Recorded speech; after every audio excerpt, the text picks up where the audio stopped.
Hey guys, welcome back. All right, today you are not broken, but your weight loss strategy is just simply outdated. So, if you are a woman over 45 and the things you used to do to lose weight are no longer working, it's simply because your hormones changed, your strategy didn't. So, it's just a strategy mismatch. So, we're going to get into that today. And if you want more in depth, I also put together a free guide for you guys. Fat loss over 45 exclusive to women over 45. If you want that guide for free to go a little more in depth, just comment guide and I will send that to you. But first things first. So, why they're not working? Well, our hormones certainly changed. And so, the old things we used to do, we need to adjust them. So, the old things, of course, are the common ones, right? Like cutting calories, they're all restrictive. Cutting calories lower and lower, eliminating carbs, intermittent fasting, and then that doesn't work. So you fast for even longer. So it's just like, as women, we put ourselves through more and more restriction. And it's because we're stuck in that old thought of, energy in, energy out. I must burn off more than I take in. And the fact of the matter is, those things are considered stressful to the body. And as we're going into these hormonal changes of perimenopause and then menopause, with the decrease and fluctuation of estrogen and progesterone, at the same time that increases cortisol, the stress hormone. So now our bodies are more sensitive to stress. And so these restrictive ways of losing weight, the calories, cutting them lower and lower, excessive exercise, cutting carbs, intermittent fasting, these are viewed as stressors to the body. Body is more sensitive to stress. So what happens? We have a stronger stress response, which means our cortisol goes up. And I think we all know cortisol by now is that stress hormone, and it's famously known for putting fat right on the belly, the menopause belly, right? But here's the other thing. Cortisol is closely tied to our blood sugar. And we're more sensitive, of course, to blood sugar fluctuations at this time. So I think one of the important things to recognize at this time, this is not a calorie problem, but we're trying to give it a calorie solution. That's why it's a mismatch. This is a hormone communication problem.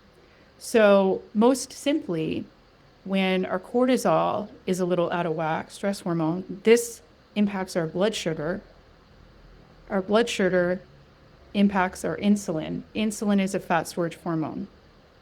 So instead of restricting more and more, I always want you to remember this one. You cannot starve your way to hormonal health. Can't do it. We have to support our body to hormonal health. And when we have hormonal health and our signals are firing properly, that's when our body's going to have the signals to calm down those food cravings. It's going to have signals to have our hunger cues signaling properly so we don't have excess hunger. And it's going to signal properly with the blood sugar and insulin response to release stored fat and have our new food that we intake burned off as energy instead of being stored as fat.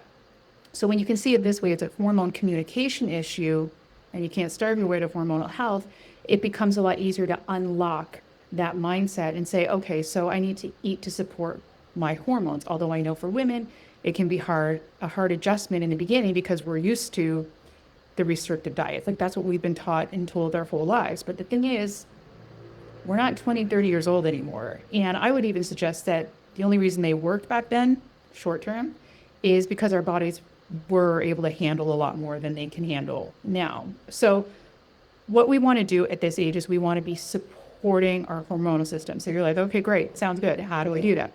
Well, there's a whole host of things we can do, but I'm going to give you some basics today to get you started to at least build a solid base because you got to start with doing something, right? And so these are some simple things you can do. So the first thing is you do not want to be skipping meals. And again, I know it's a mindset and you're like, well, the longer I can go without eating, that means less calories, that means more weight loss. But if you've already done that, you've probably noticed that that doesn't work. Or maybe you can lose a little bit of weight in the short term and then you gain it right back. So instead, we're going to get to the root of this. And I always say, especially for women, the fastest path to overeating is undereating. And a lot of women do this, and I see it all the time, is they don't eat enough during the day thinking they're being good. And then by the end of the day, you don't have any willpower left It's run out by the end of the day. You're freaking tired. And then you just overdo it at the end of the night. Instead, what you want to do is you want to be sure you're having your meals. And that's the 3 meals a day. Sounds kind of boring, but you know what? It works. But it's what you're having in those meals that also really matters. And one of those things that's important is protein. And everybody's talking about it. Some people are talking about it in the wrong sense with the wrong types of foods, but for the most part, this is absolutely true. So you want to make sure you're having enough protein 3 times a day with each of your meals. And you want to aim for at least 20 grams of protein, but better is 30. And the reason for this is there's many, but in the most simplest forms is having enough protein throughout the day, your 3 meals a day, sometimes 4, depending on your lifestyle and your activity level, is going to help to balance that blood sugar so that you're not having those cravings. And so it's going to keep your energy levels more steady. But also protein has a higher thermic effect. It means it takes longer to break it down. So it's going to keep you feeling fuller for longer as well. So that's a base to start. So you want to be make it simple. Let's say 30 grams of protein 3 times a day, spaced out, good quality protein, no processed stuff. So that's one. And the next thing that a lot of women overlook, because everybody's talking about protein. Yes, you need it. But a lot of what women are overlooking is they're thinking, oh, protein, I'll just do keto. Girl, no, because we also need fiber. And fiber comes in the form of carbs. So we'll touch on that another day, which we have in the past. If you want to look back, you can see that. But carbs are essential as well for weight loss at this age. But today we're just talking about protein 3 times a day, 30 grams a day, 30 grams with each meal. Keep it simple.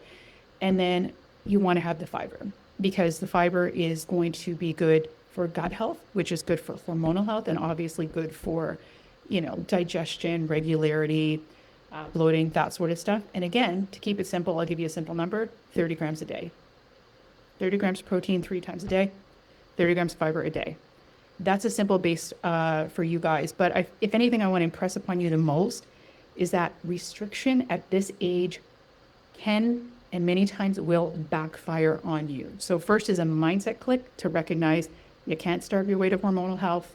It's not a calorie problem. It's a hormone communication problem. And again, we're just touching on the basics here today and a couple of quick things. But if you want more in-depth for weight loss exclusive to women over the age of 45 or women in perimenopause and of course menopause, just comment below guide. I put together a free guide for you, fat loss over 45. And this is fat loss that deals with the hormonal fluctuations for women that we are dealing with at this age. Anyway, hope that helps you guys. Comment guide if you want it. And any other questions, leave them below and I will be sure to answer them for you. Anyway, have a great rest of your day. Bye.